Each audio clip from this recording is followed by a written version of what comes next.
Bueno, buenas tardes, noches. Hoy voy a ser de presentador porque Estefánico tuvo un pequeño inconveniente. Hoy la clase es sobre epilepsia y los aspectos relacionados con, estos procesos de codisciplina de los que hablamos. La expositora de hoy va a ser Ana María Malmierca. Ella es médica de planta en el Servicio de Neurología del Hospital Español. Aparte es la directora médica del Centro de la Fasiología, y en el hospital nuestros ella se subespecializa en la parte de epilepsia y electroencefalografía, así que todas las dudas que puedan volcarse le van a preguntar a ella. Aparte de eso, con respecto a los fármacos, también va a tomar algo de esto en la charla de hoy. Ella es la directora del Comité de Ética Independiente en el hospital, así que bueno, amplios conocimientos sobre todo. Los dejo con ella.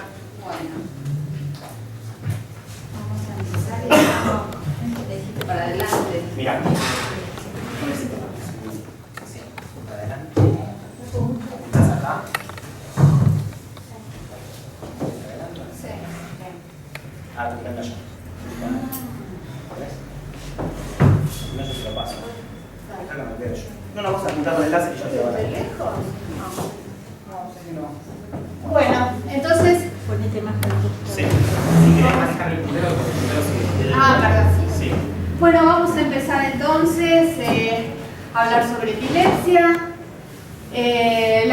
Las primeras cosas que vamos a decir obviamente son redundantes para ustedes, por todo lo que saben, pero obviamente tenemos que empezar la charla siempre con definiciones, como que es un desorden cerebral caracterizado por dos cosas: la predisposición de generar crisis epiléptica y además por sus consecuencias.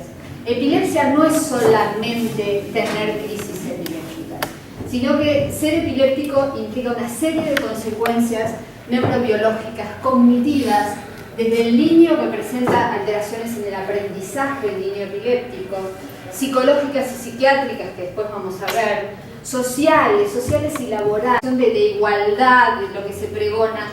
Realmente el epiléptico todavía está visto o es como una característica estigmatizante para él, y mucho más en los ámbitos laborales. Entonces, si decimos que la crisis epiléptica está caracterizada por la generación de crisis epiléptica, ¿qué es una crisis epiléptica? Es un fenómeno paroxístico y transitorio. A esto pongámosle bien atención, porque lo paroxístico del episodio, lo transitorio, es fundamental para distinguirlo de algunos síntomas que son de estirpe psiquiátrica o psicológica. Y debido a una activación neuronal excesiva.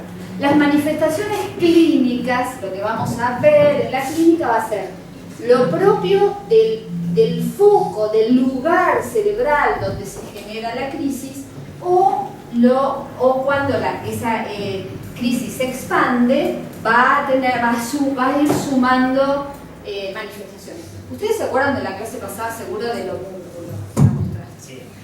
Hay crisis que tienen un foco epiléptico frontal, las crisis motoras empiezan moviendo el dedo pulgar. ¿Se acuerdan que el dedo pulgar era el que tenía mayor representación cerebral?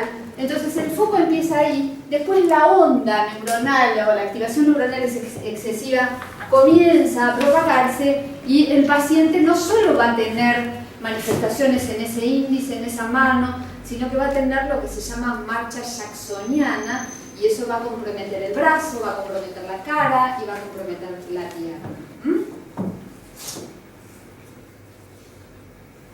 ¿No? ¿Es lo mismo? En lo que hace la clasificación, ahí se borró, hay una nueva clasificación a partir del 2010 que deja un poco en desuso a lo que veníamos manejando hasta ahora. Las distinciones son en lo que hace a la etiología y a la semiología o a la clasificación. Antes se hablaba de epilepsia idiopática, en aquella en la que se supone que el origen era presumiblemente hereditario, sintomática cuando hay una causa a la que podemos atribuir la epilepsia, y criptogénica cuando realmente la causa no era conocida, pero se presumía que podría ser genética. Hoy, con el avance de los estudios de la patofisiología y de la genética molecular, hoy sabemos que hay síndromes epilépticos que están bien caracterizados genéticamente. Entonces, aquello que llamábamos idiopático hoy lo llamamos genético, aquello que lo llamamos sintomático y es metabólico o estructural, en esto no hay demasiada diferencia, y aquello que llamamos criptogénico, realmente hoy lo hablamos como una causa desconocida. En lo que hace la clasificación de la semiología, antes hablábamos de crisis parciales, simples y complejas. En las simples tienen distintas manifestaciones, no hay alteración de la conciencia. La única diferencia con la nueva clasificación, que en vez de parciales ahora hablan de focales, porque hacen referencia al foco, al lugar del cerebro donde se inicia esa activación neuronal excesiva.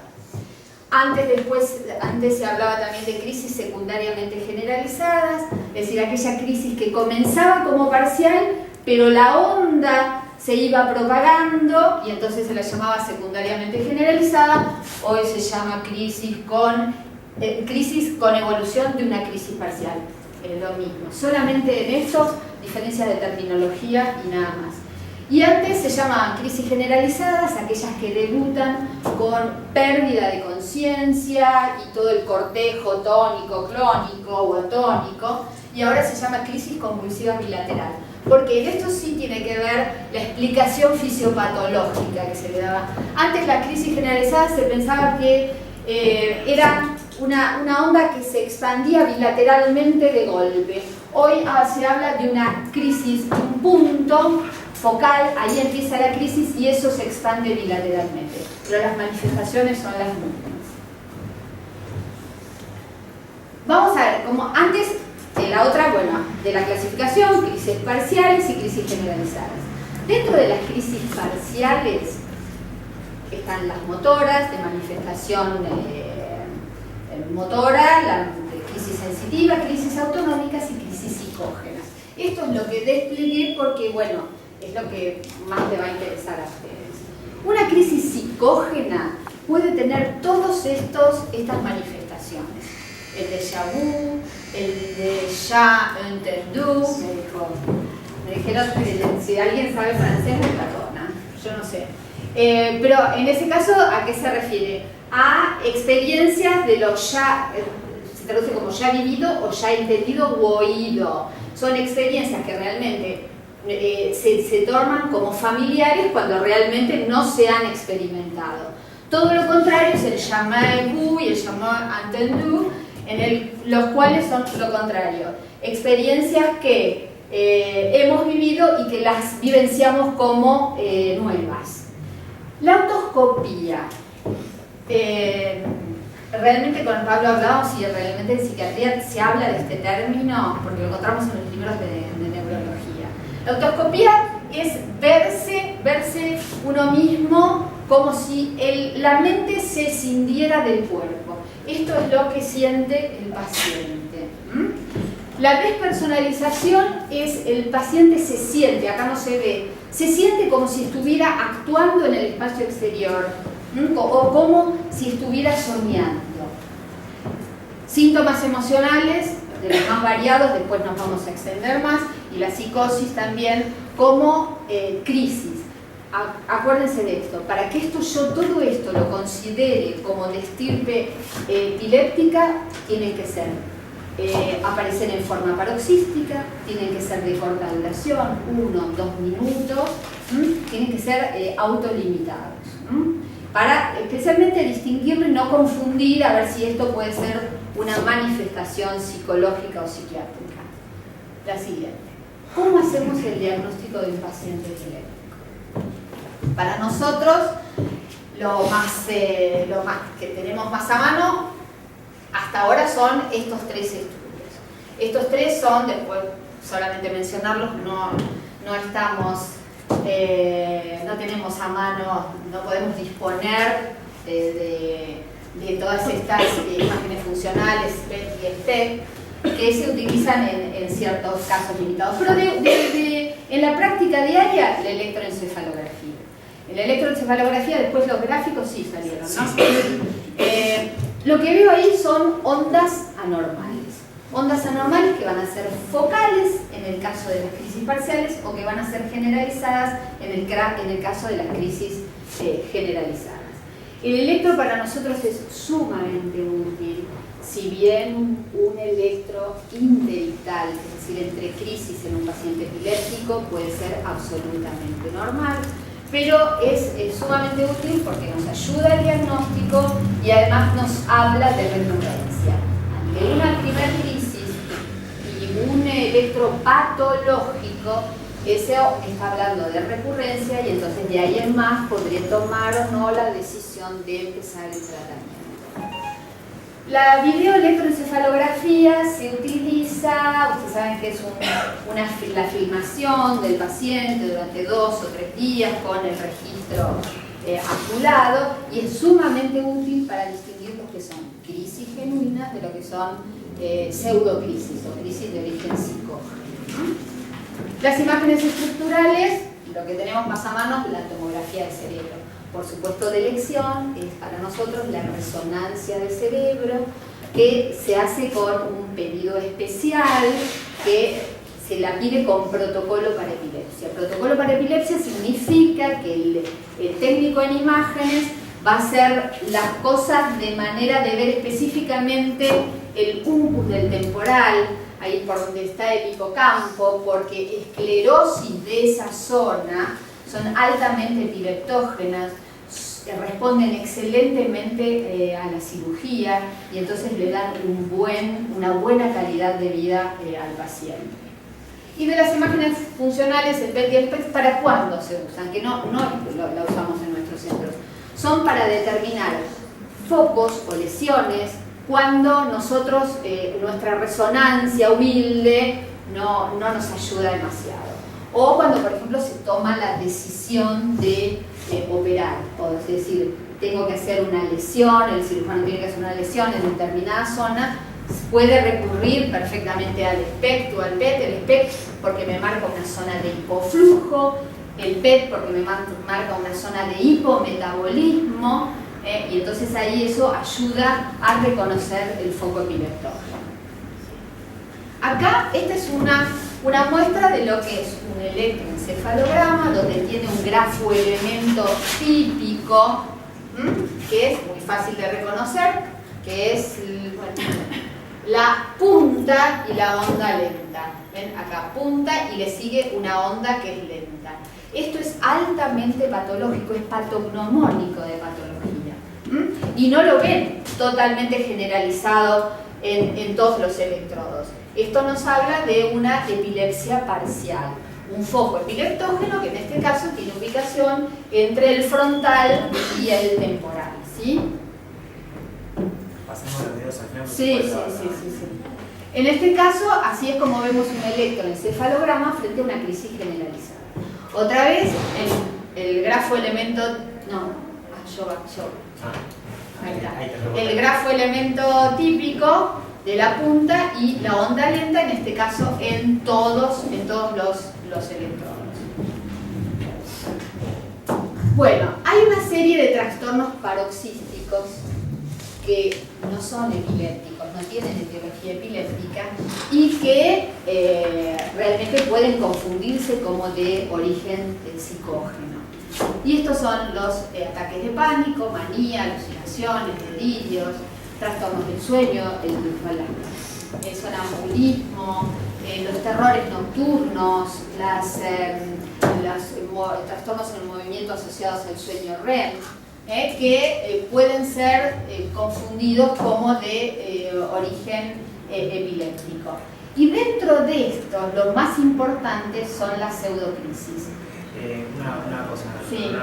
Porque para que quede claro que cuando vos hablas de epilepsia psicógena con manifestación psicológica, o sea, con manifestaciones psiquiátricas o psíquicas, pero el fenómeno, como vos decís, es ictal, o sea, es una convulsión, o sea, es una crisis epiléptica con manifestación psicológica o psiquiátrica.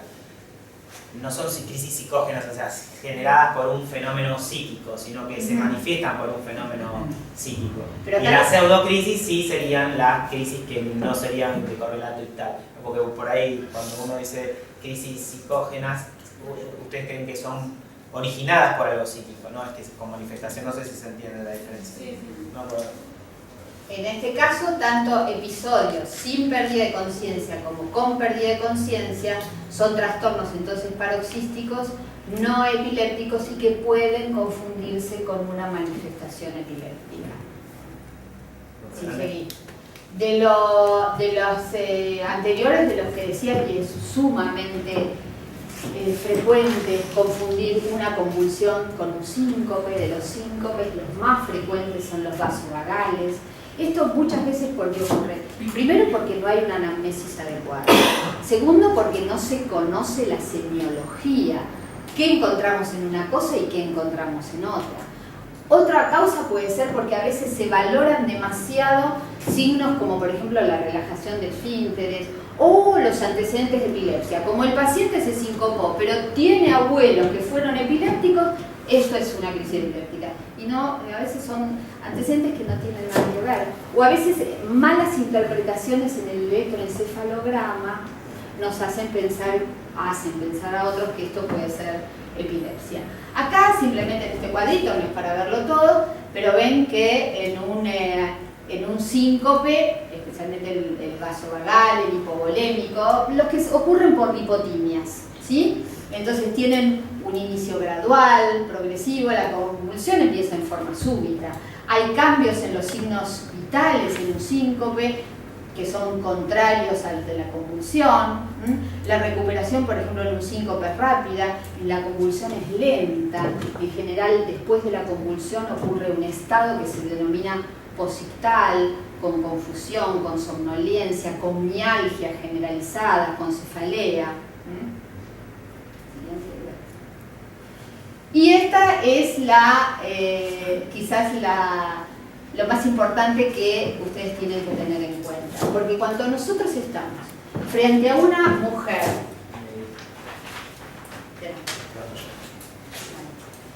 generalmente mujer, eso no quiere decir que las pseudocrisis también pueden presentarse en hombres, que hagan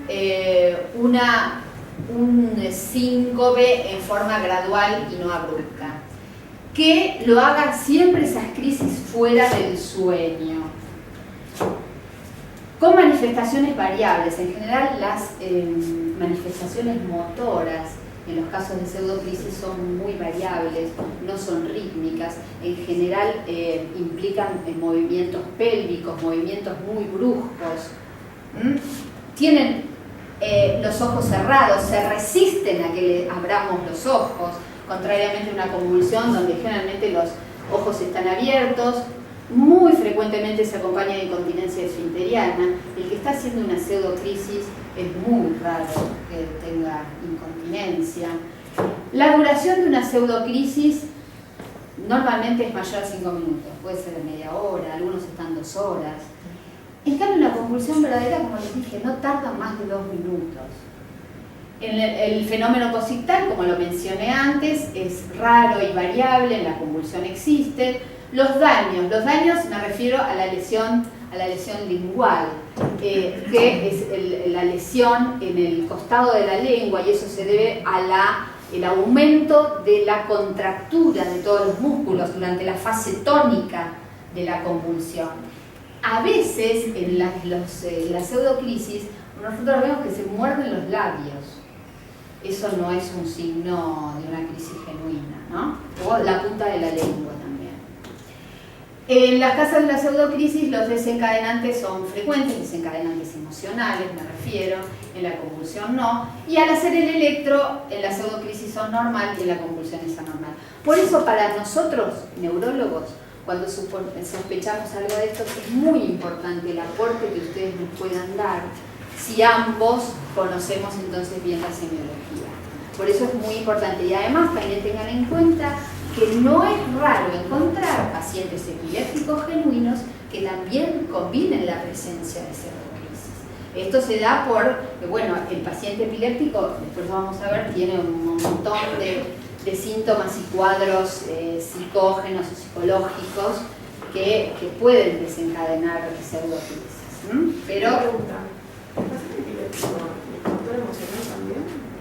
no es lo habitual.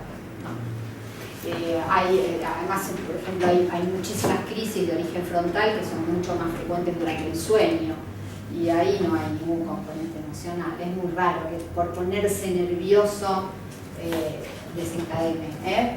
Después de esto sí vamos a ver un video y van a ver lo que yo les digo, de todos esos movimientos discoordinados y violentos, que no son típicos de una fase tónica y de un clono correspondiente a una crisis genuina, ¿sí? Bueno, el estado de mal epiléptico es una situación en la cual una convulsión se prolonga más allá de 5 minutos. Clásicamente, ustedes en cualquier libro lo pueden leer como una situación que perdura más allá de 30. Hoy la revisión de ese concepto nos lleva a pensar que en más de 5 minutos estamos frente a un estado de mal epiléptico. ¿Y esto por qué? Porque el tratamiento lo tenemos que iniciar a los 5 minutos. No podemos esperar 30 porque el cerebro que convulsiva se está dañando, ¿sí? De esto, simplemente acá les quiero decir que el estado de mal epiléptico se distingue según la actividad motora, que puede ser convulsiva, o sea, la actividad motora franca, y la no convulsiva. De estos, dentro de las ausencias que se prolongan, a lo mejor por horas, estos son las que más fácilmente pueden confundirse con cuadros psicógenos. Es un paciente que debuta en forma repentina, con cambios conductuales, con irritabilidad, y que la primera impresión es, bueno, hay llevarlo, es muy importante, es muy común esto en ancianos. Por eso enseguida lo llevan al psiquiatra.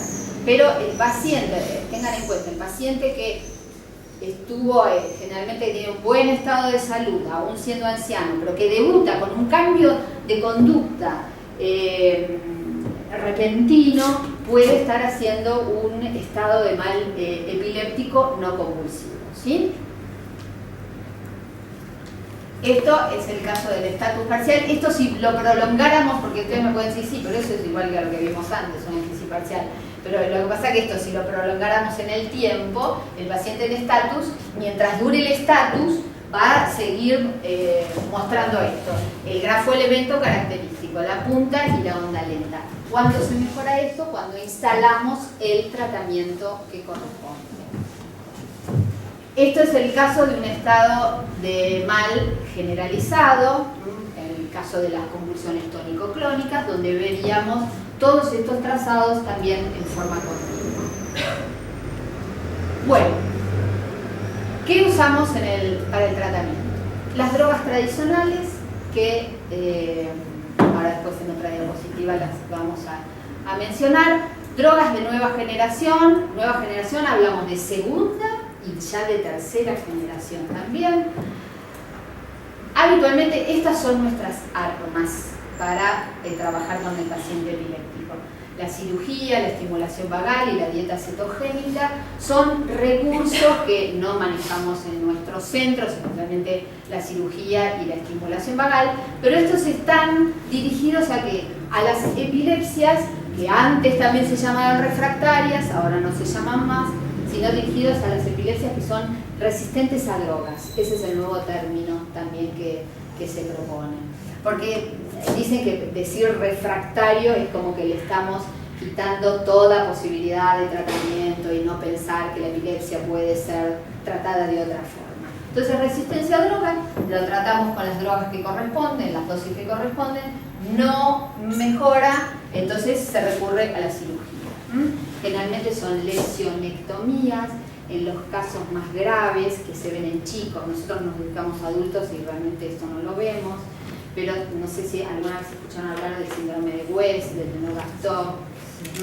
Bueno, a eso la cirugía apunta a la callosotomía para escindir la conexión entre un hemisferio y el otro, las hemisferectomías, o sea, no es que le sacan un hemisferio, pero sino que hacen una callosotomía total para quitar por completo la conexión entre un hemisferio y otro. Entonces la onda que se propaga en un lado no vaya al otro.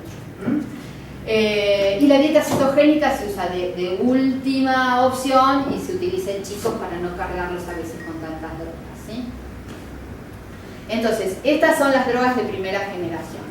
Las que ya la conocen: fenitoína, carbamazepina, valproato y fenobarbital, que todavía en nuestro medio son bastante utilizados, básicamente por el alto costo, como vamos a ver, de las nuevas drogas, ¿no? Y de las disponibilidades de algunas obras sociales que aún hoy se niegan a proveer nuevas drogas. Acá era. ¿Qué dije vos? Bueno, las drogas de segunda y tercera generación, pusimos ahí en un recuadro al gabapentin, pregabalina, porque son análogos del ácido gamma-aminobutírico, el topiramato y la lamotrigina, por otro lado el levetiracetam, todos estos son de segunda, y de tercera rufinamida, lacosamida, eslicarbazepina, retigabina. De todas estas, la única que está en nuestro medio es la lacosamida, no sé, la rufinamida o no. Lo que nos llega a nosotros, la lacosamida, aprobada para crisis parciales. De todas estas, todas las drogas, las tradicionales, las de segunda, las de tercera, todas están aprobadas para crisis parciales. Para crisis generalizadas son muy pocas. Levetiracetam, topiramato y lamotrigina. Nada más, por supuesto, y las de primera generación, ¿no? Seguimos. Entonces, con estos nuevos antiepilépticos, ¿por qué es tan importante poder recurrir a estos nuevos antiepilépticos? Porque son eficaces, porque tienen muchos menos eventos adversos y menos interacciones. No interactúan tanto como los viejos antiepilépticos con otras drogas. Nosotros que trabajamos básicamente con pacientes ancianos que ya están polimedicados, siempre tenemos que estar viendo con qué otras drogas se está tratando para evitar estas interacciones. Son de fácil administración, son aplicables a poblaciones especiales, por esto mismo que les digo, porque tienen menos interacciones. Entonces, en los ancianos serían óptimas. Hoy, por ejemplo, para la población anciana, la droga de elección para las crisis generalizadas es la lamotrigina. Y cuando podemos la tratamos de usar siempre. Pero como desventaja tiene el alto costo. Todavía el alto costo. Bueno, vamos a ver de estos efectos adversos. Efectos adversos tienen todas y muchos más los de primera generación, pero vamos a centrarnos a lo que son los psiquiátricos. Miren la psicosis, el levetiracetam, que es tan noble, porque realmente el levetiracetam es muy utilizado, es además el uso está muy extendido y es muy eficaz, pero puede dar psicosis, puede dar alteraciones. Las alteraciones conductuales en este cuadro me refiero a insomnio, a excitación, irritabilidad, y alteraciones cognitivas, la fenitoína y el valproico. Y en cambio no dan, sino somnolencia, pueden dar también el levetiracetam, la pregabalina, el topiramato y la lamotrigina. La lamotrigina da generalmente somnolencia, no da alteraciones conductuales en lo que refiere a irritabilidad y a insomnio, ¿sí? Pasamos. Bueno, esto simplemente es como nos manejamos nosotros, y lo puse porque yo sé que la carbamazepina y el valproico son drogas utilizadas por ustedes, ¿no es cierto? Porque son como estabilizadores del ánimo, ¿sí? Entonces, simplemente para que cuando ustedes receten también tengan en cuenta que hay que tener en cuenta parámetros clínicos de laboratorio para decir, bueno, esto es de alarma, tengo que suspender el tratamiento o cambiarlo, ¿sí? De la carbamazepina, la leucopenia, la neutropenia y la hiponatremia sintomática. De la oxcarba no es tan nociva como la carba, pero sí da hiponatremia sintomática. El ácido valproico en laboratorio, cuando hay una trombocitopenia menor a 100.000, hay que suspenderlo. Y los DAIs inductores enzimáticos me refiero a los viejos, a la fentoína, al fenobarbital, que da hepatitis tóxica e hipometabolismo óseo. Que a veces cuando la vitamina D, el calcio, el calcio básicamente están muy bajos, son para cifras de alarma para decir, bueno, cambio a otra cosa. Entonces, como conclusión del tratamiento, hay que tener en cuenta que en epilepsia el tratamiento, por más que usemos la monoterapia, las dosis óptimas, elegimos el antiepiléptico de acuerdo a las crisis, el tratamiento no cura. Y solamente reduce el riesgo de recurrencia. Y lo que hacemos nosotros, por supuesto, en todo paciente que comienza el tratamiento, hay que dar consejos sobre embarazo, el manejo de automóviles, en realidad lo tenemos que prohibir. Sepan solamente que en Estados Unidos cada estado tiene su ley en cuanto a autorizar al paciente a manejar después de tal periodo libre de crisis. En algunos estados son 3 meses, en otros 6, en otros 1 año. Incluso también había leído que para los pilotos de aviones, a ellos sí se les pide 1 año. El periodo libre de crisis es un poquito poco, bueno, las comorbilidades cognitivas, la mortalidad del SUDEP, que ahora les voy a explicar, y las psiquiátricas, que vamos a extender. No, 2 palabras de las cognitivas.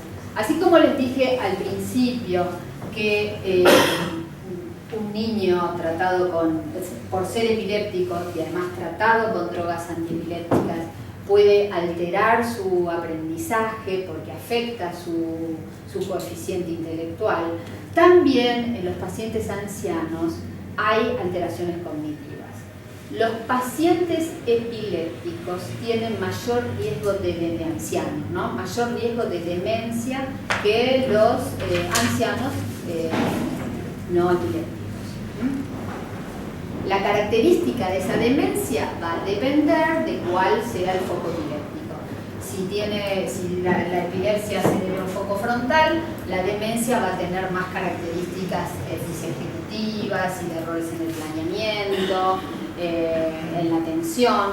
Si en cambio el foco es temporal, va a tener la demencia va a tener un patrón más mnésico. En lo que hace a la mortalidad, el paciente bien tratado con drogas correctamente no tiene mayor tasa de mortalidad que el paciente común. Puede ocurrir una muerte en epilépticos, pero están asociadas a los estados de mal epilépticos y los maltratados. Pero si no, la mortalidad es mínima. Pero aparece una entidad que se llama SUDEP. SUDEP es la muerte repentina e inexplicada en epilepsia. Las siglas obedecen a palabras en inglés, ¿no? Y esto, ¿quiénes tienen mayores factores de riesgo de presentarla?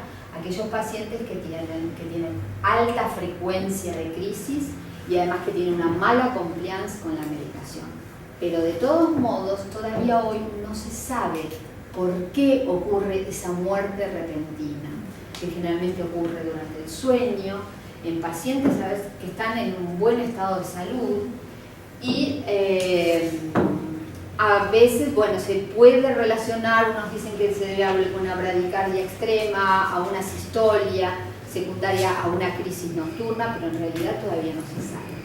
Y a partir de esto también viene una cuestión ética, ¿no? Porque se dice, le debo decir, así como le tengo que decir al paciente de todos los efectos adversos que puede tener todas las medicaciones, también le debo decir que existe esta entidad en epilepsia, ¿no? Que es muy rara, pero puede ocurrir. Y por último, las psiquiátricas, los aspectos psiquiátricos.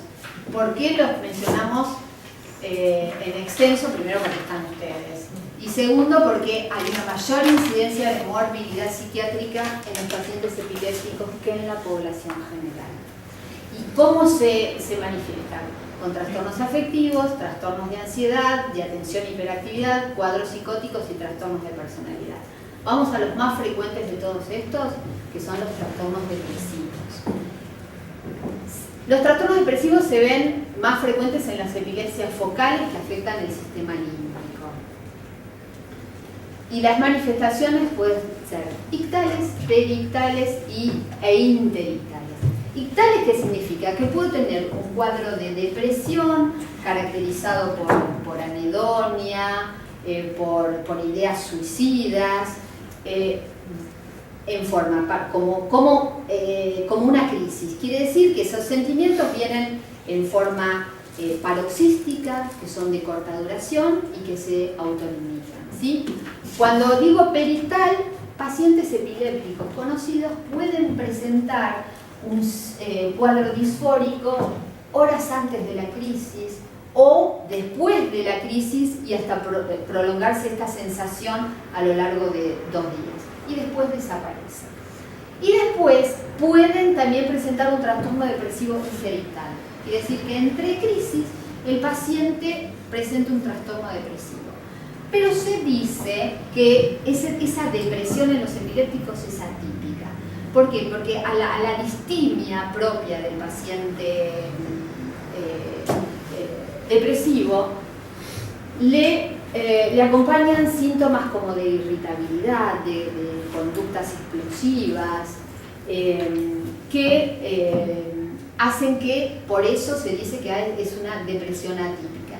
Y como depresión atípica, entonces, es importante tenerla en cuenta porque las escalas normalmente que pueden existir para valorar la depresión, como la escala de Hamilton, por ejemplo, no valora la irritabilidad, que en estos pacientes sí lo tienen.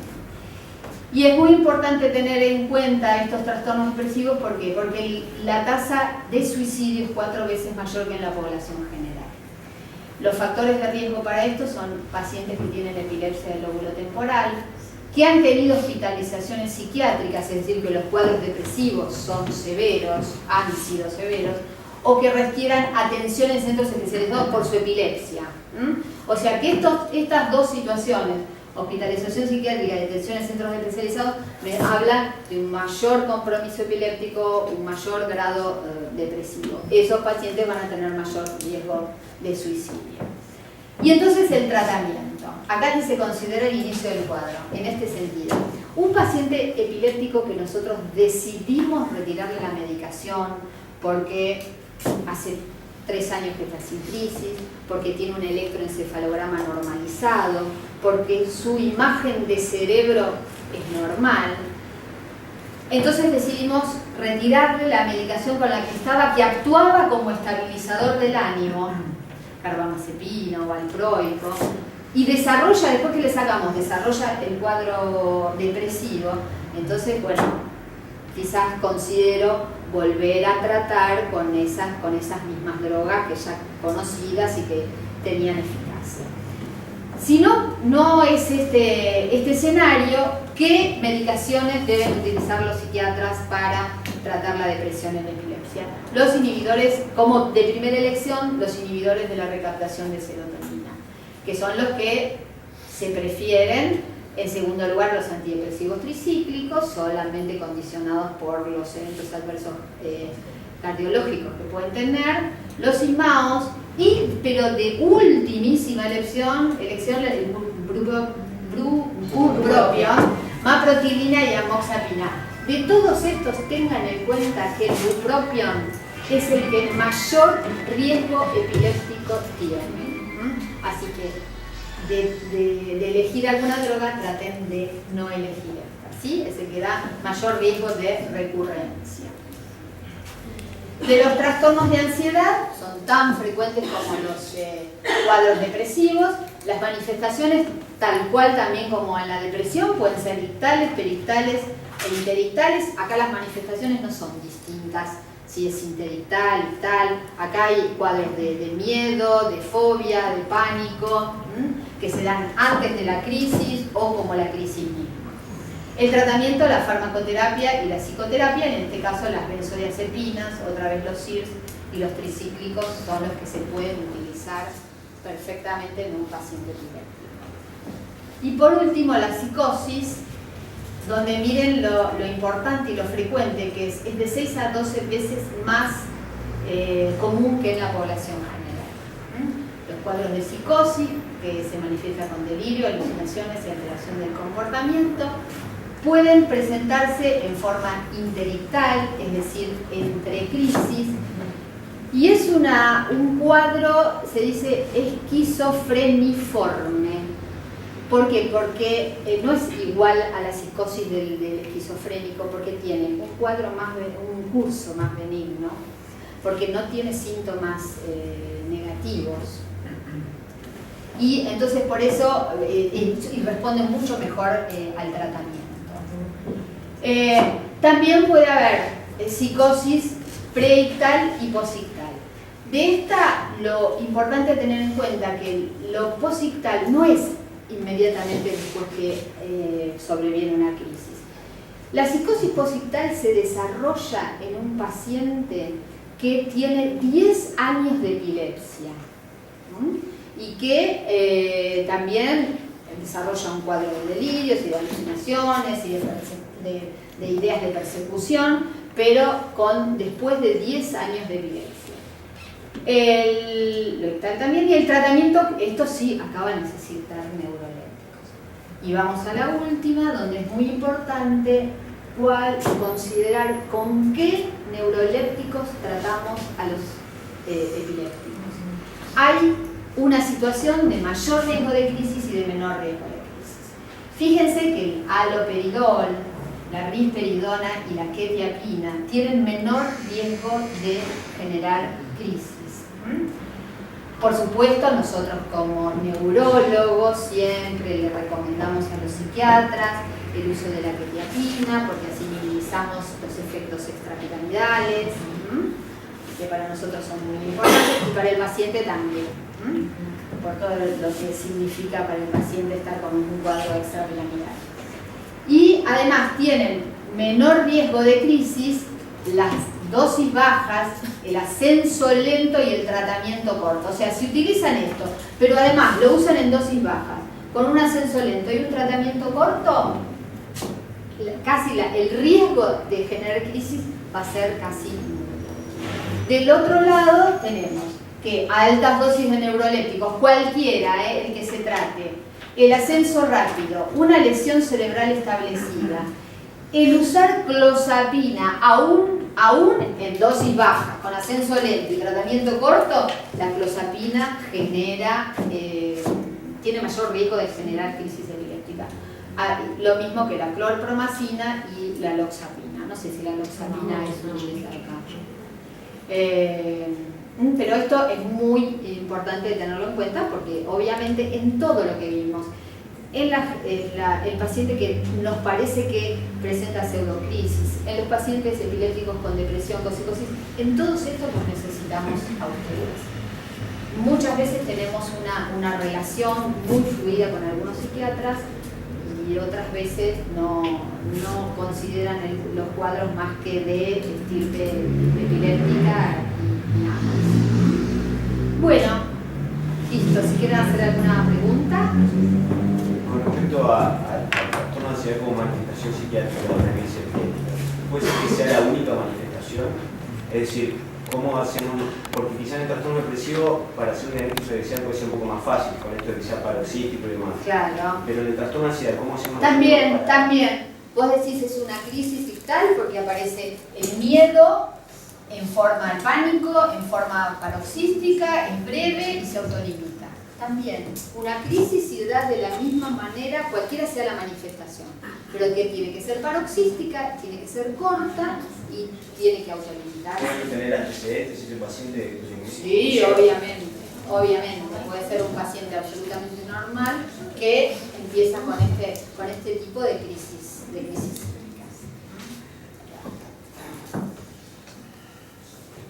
Una pregunta.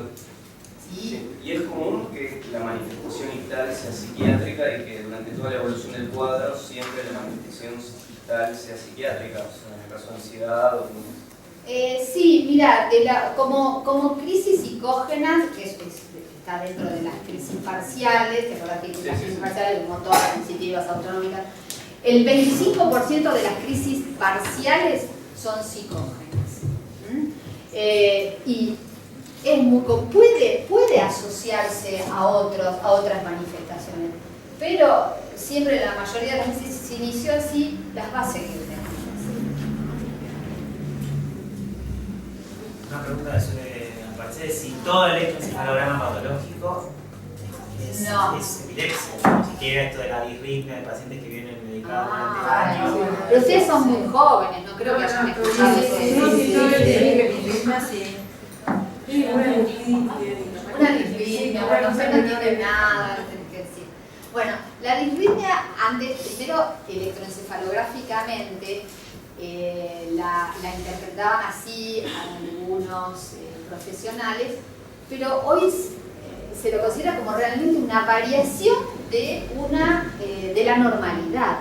Son ondas que verdaderamente no tienen valor patológico. Así como yo les mostré que tiene que ser una punta y una onda lenta, o no tuve que confirmar, pero a lo mejor la sucesión de ondas muy rápidas, eso también es patológico. La gente que viene diciendo tuve disritmia y trae sus electroencefalogramas amarillos de mucho tiempo, y solo los veo y no tienen nada de lo que hoy consideramos como ondas patológicas. Además se atribuía a la disritmia cualquier síntoma. El dolor de cabeza y el mareo, lo más común. Por eso todavía sigue bastante propagado el uso del electroencefalograma para diagnosticar cefalea, ¿no? Que no sirve para nada, para eso. Pero bueno, primero, la disritmia no existe. Es un término acuñado hace muchísimos años, que hoy no tiene ningún valor patológico, ni electroencefalográficamente ni en la clínica. No existe. Y que el electro, me dijiste que un paciente, por ejemplo, erróneamente alguien le pidió un electroencefalograma. Viene del clínico o del cabecera y nos viene a mostrar un electro en donde sí podemos encontrar ondas que son o grafoelementos que son patológicos. Pero el paciente nunca presentó clínica. Por eso lo importante de la buena anamnesis y de conocer todos los signos y los síntomas. Si nunca presentó clínica, ese paciente no se debe medicar. Acuérdense de esto, el electroencefalograma no se medica. Entonces, ¿alguna otra cosa de la práctica diaria? No, entonces, no a la disritmia, no a medicar el electroencefalograma. Ahora, estábamos pensando recién por ahí y vamos a preguntar algo, es una burrada, pero le vamos a preguntar igual porque hablamos en las horas y no nos acordamos. Y estábamos pensando en eso, que un paciente que tiene síntomas psicóticos y tiene crisis epilépticas, cuando mejora la epilepsia, empeora la psicosis, y cuando mejora al revés. Sí. Y nos hablábamos del término de normalización forzada, pero no nos acordamos de nada. ¿Nos acordamos? Bueno, la normalización forzada, sí. Hoy lo veíamos con Pablo, porque en realidad para nosotros era un cuadro nuevo. Yo nunca había leído sobre eso. Te soy sincera, nunca había leído sobre eso, porque jamás tuve ni derivación de un psiquiatra con ese diagnóstico. En realidad lo leímos a partir de preparar la charla. Y lo que te puedo decir que es una forma rara de epilepsia, y que sí, que mejora cuando las crisis recurren, o sea, un paciente que tiene, digamos, síntomas psicóticos, episodios psicóticos agudos y crisis compulsiva, digamos, cuando mejora una cosa, empeora la otra. Sí, yo lo que sé de eso es que es una forma rara de psicosis. Pero que no tiene que ver con las epilepsias. No, sí, claro, es una psicosis que se da dentro de la epilepsia. Bien, sí. qué, perdón? Las interictales. Es de las interictales, claro. Es de las interictales, o sea, esa normalización forzada no se da ni como manifestación ictal ni perictal, es de las interictales, sí. Algunas cosas que vamos a ver también en la clase es sobre la amnesia epiléptica, lo vamos a tomar, pero a veces sale, un paciente con trastorno del control de los impulsos, que actúa impulsivamente, que no se acuerda de lo que hizo, que por ahí hace una conducta muy compleja, como agredir, insultar o tomar un acto violento en sus manos, o hasta robar, y después hace la alusión en la defensa del furor epiléptico, hasta dónde llega el acto inconsciente y automático de un epiléptico y hasta dónde uno puede discernir en el interrogatorio de un acto más complejo. Eso es otra pregunta. Sí, eso sí es difícil, obviamente en esos casos el electroencefalograma y la videoelectroencefalografía es lo que es sumamente útil y además, por supuesto, toda la evaluación psiquiátrica en este caso es de sumo valor para tratar de entender esto, ¿no? Hasta cuándo es genuino o es simulado o es utilizado para justificar actos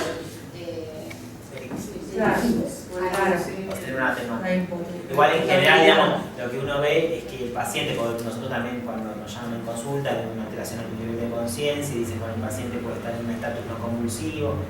Generalmente lo que uno ve es un interactuar no muy complejo, digamos, el paciente no está capacitado de hacer una operación bancaria, digamos, o de tomar en cuenta un acto deliberado y puntual como ir hasta un lugar, interactuar de forma compleja, tener una charla y después todo eso fue parte de un acto epiléptico, es más raro, digamos, son casos puntuales.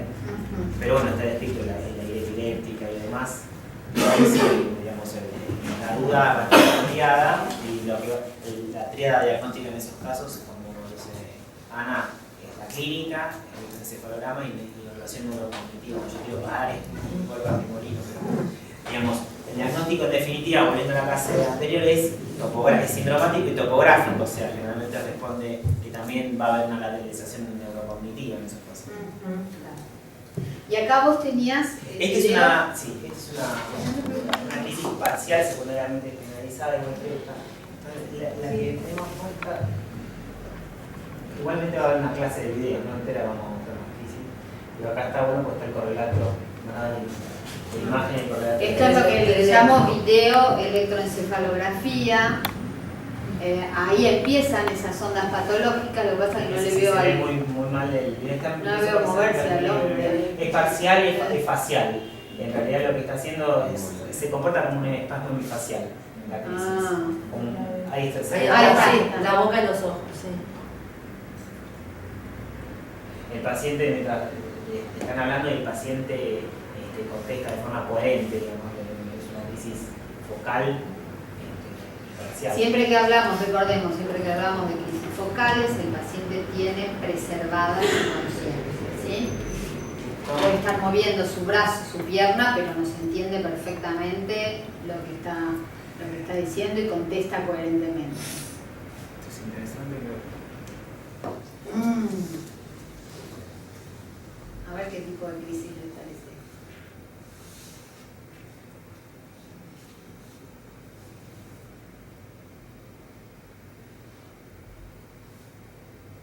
Ya vimos. Ahora, sería la histérica de Jacob, de alguna manera.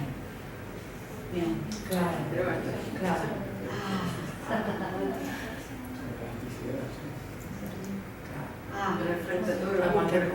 Cualquier cosa. Claro. Sí, igual son, como vos decías, característico el movimiento previo para la recuperación.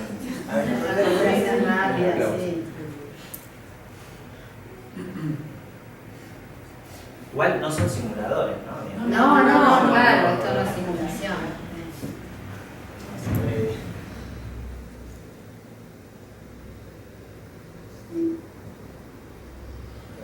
Es el pestaneo continuo, la resistencia a la apertura ocular, típico de las pseudocrisis. ¿No?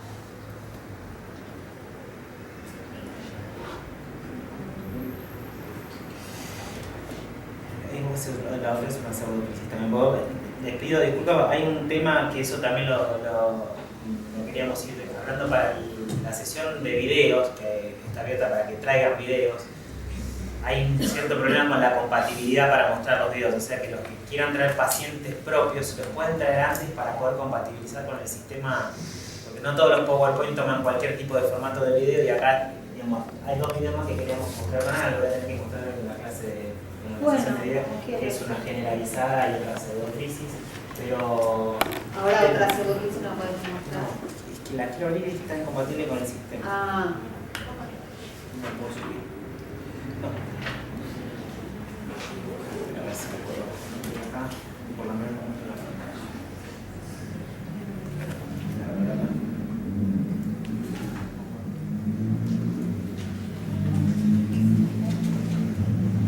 No sé si mientras quieren hacer una pregunta, yo voy a tratar de... Sí, yo quería hacer una pregunta.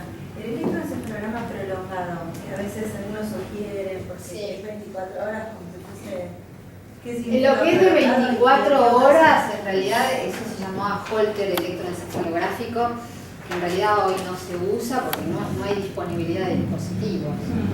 Lo que sí se pide y frecuentemente en la práctica clínica, claro, y ustedes esto les va a servir porque ustedes piden, pasen nada más. Y después me gustaría que me digan para...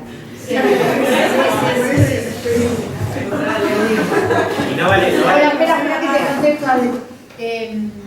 Electroencefalograma privado de sueño. El paciente debe...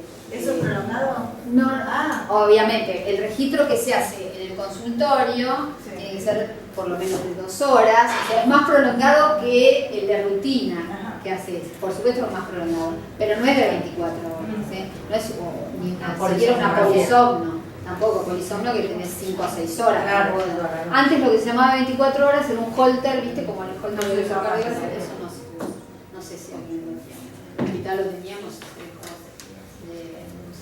Y entonces, ¿ustedes para qué piden el electroencefalograma? Para llevarse a la Informada. Para llevar al neurólogo cuando estoy hoy. Hay muchas veces que, porque nos pasó con Julieta Falicó, bueno, pero seguro va a presentar en uno de esos casos en donde hay como una idea de amparo legal frente a... ¿Sí? O también Sí, hay no, amparo yo creo que está parcial. mal fundada, yo no tengo una respuesta, pero a veces, muchas veces lo que le pasa con el electroencefalograma es que si uno no está muy seguro de dónde parte y pide algo sin estar seguro de dónde parte, puede encontrar cosas que confundan. Pero nosotros en realidad lo que usamos mucho, suponete, cuando tenemos dudas en la presentación del cuadro, si es muy agudo y queremos descartar la organicidad, entonces como que es parte de lo que pedimos también. Bueno, o sea, a partir de hoy, si ustedes están frente a episodios o a signos o síntomas psicógenos que ocurren, como yo les dije, en forma paroxística, de corta duración, transitorios, entonces sí, ahí se justifica porque decir, mira, esto es patológico, andate. Sí. O sea, que bastante de más.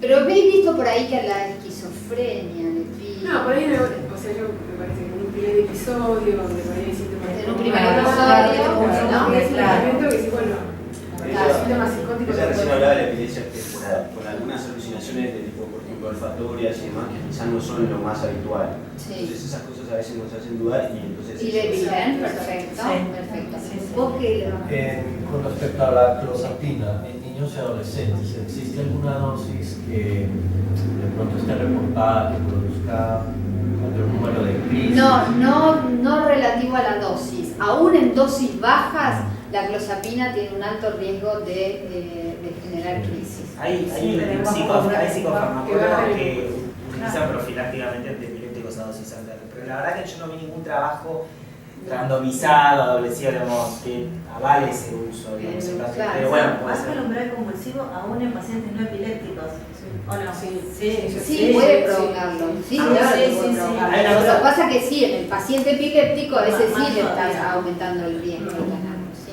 Convengamos que la fisiopatología, no, corregime, pero la fisiopatología de un fenómeno ictal implica que cualquiera de nosotros tenemos la chance de hacer una convulsión en cualquier momento de nuestra vida. Digamos que llegado el caso, si tomamos ciertas causas predisponentes, como algunas drogas que pueden bajar ese umbral, podemos tener una crisis. Por lo cual, si un paciente se expone a alcohol, a clozapina, a supresión del sueño, a luces estroboscópicas y demás, puede generar una crisis y eso no lo hace un paciente epiléptico. La olanzapina puede ser similar al efecto que produce la risperidona, la quetiapina. Sí, exacto. Sí, pensé que le ibas a asimilar a la clozapina. No, sí lo podés usar como la risperidona, la quetiapina, pero acuérdense también del pedido humilde de los neurólogos. Usen quetiapina. Pero da mucho sueño, el paciente se queja Ay, mucho. salud. Lo que pasa es que para que dosis antipsicótica Pero no dosis bajas. No, pero dosis bajas, por lo que he leído, que dosis bajas de risperidona y de quetiapina son suficientes y además hablan de 2 a 5 días en que podés abordar el cuadro. No, estamos hablando de paciente epiléptico, ¿no? Claro.